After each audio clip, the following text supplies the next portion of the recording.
You stopped reaching out, they stopped replying, and suddenly there's nothing, just silence. And you're doing what most people do. You're starting to believe the worst.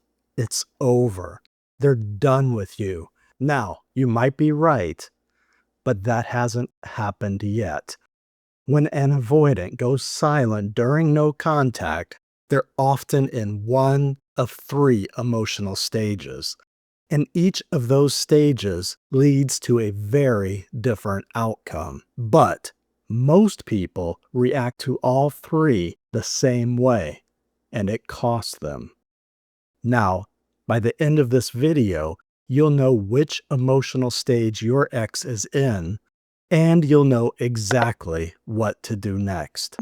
Most people assume silence means they're over you, but more often, the silence has nothing to do with them being over you.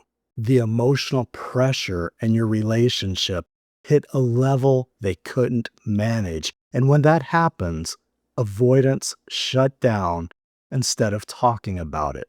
At this point, they're not thinking about how that affects you.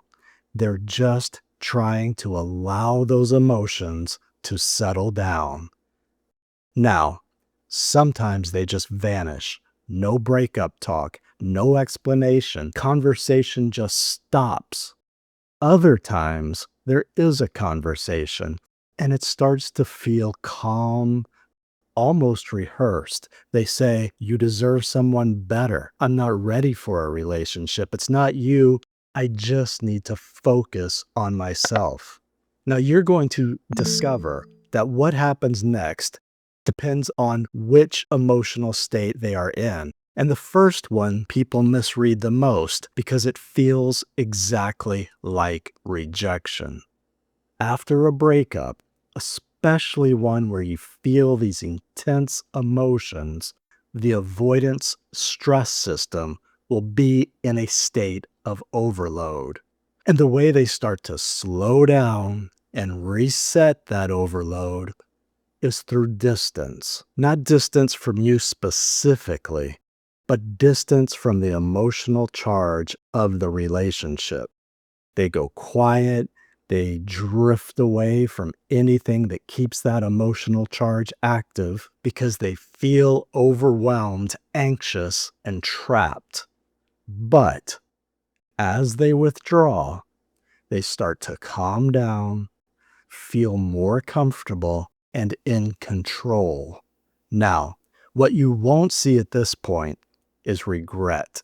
You won't get closure or any real validation that they hurt you. And for a lot of people in no contact right now, their ex is in this first emotional stage. During this stage, they avoid thinking about you and focus on whatever helps them feel better right now.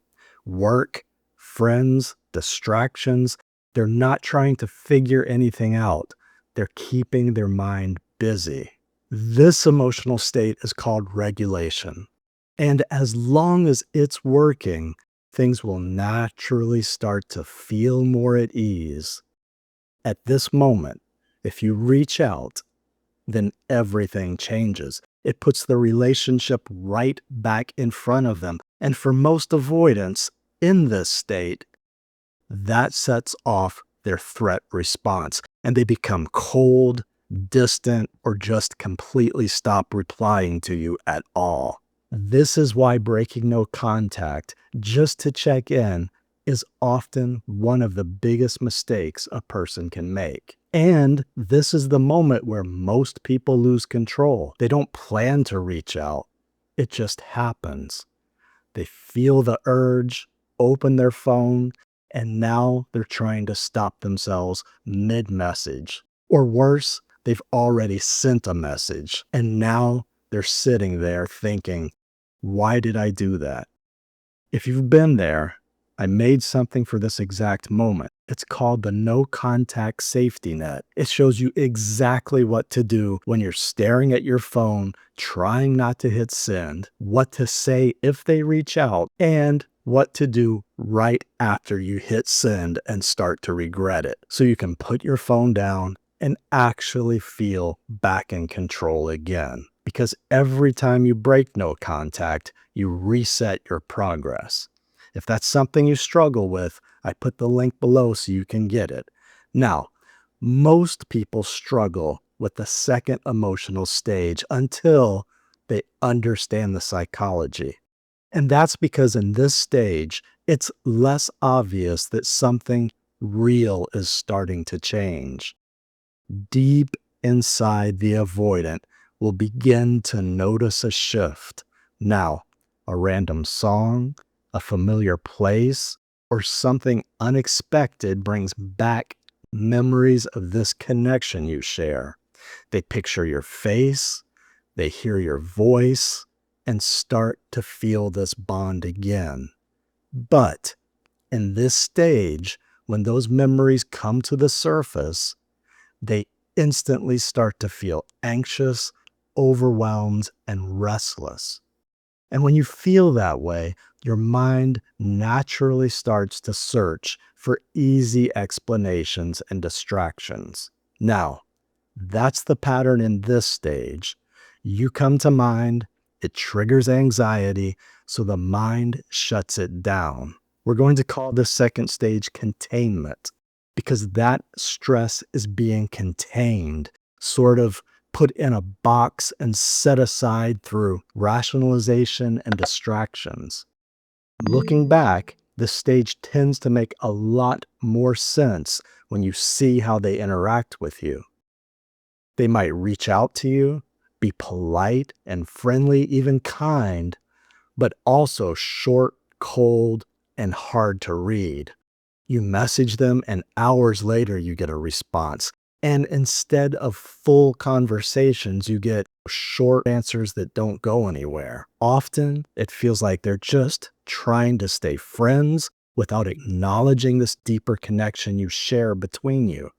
Now, what comes next actually changes things. This is the third emotional stage where the pattern really starts to break. The first emotional stage was regulation, a way to feel more calm and in control. The second was containment, where they feel the pull of this emotional bond you share, but it's too overwhelming to completely focus on. This now is the third emotional stage where things are starting to feel more stable, feel more relaxed, and they can really feel all of those good memories and all of those good feelings fully coming back. Here, they start to think about you longer than before, and it all feels safer, more manageable. Now, when you look at it closely, you start to recognize how this stage fits together with their behavior. You might notice things like they start viewing your stories, liking your social media post, or suddenly out of nowhere, you get a text, "Hey, how have you been?"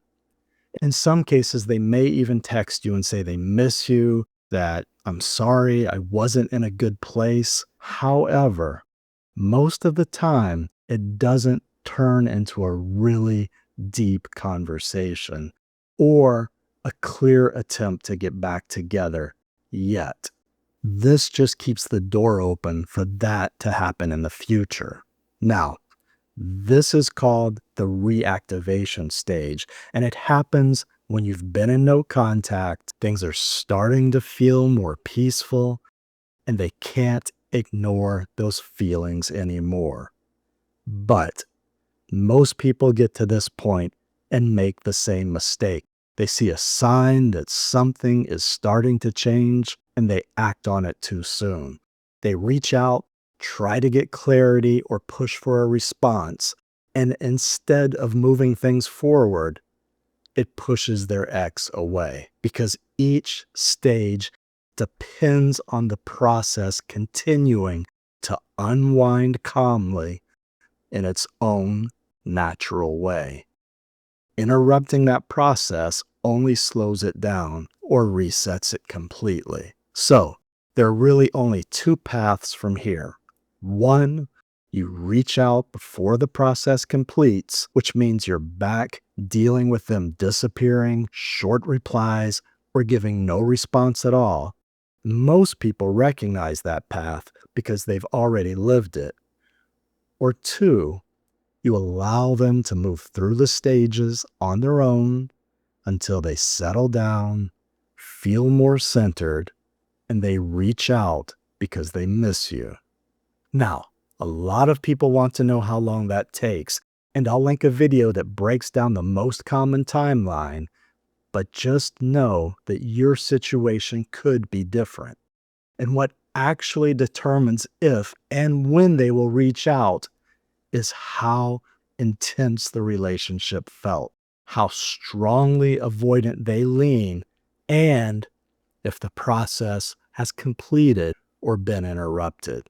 Now, you don't control which stage they're in right now. You don't control how fast they move through it. What you do control is whether the process gets interrupted. That's it. Now, if you really want to understand what happens next when they start second guessing the breakup and what that actually looks like, then watch this next video. I'll see you there.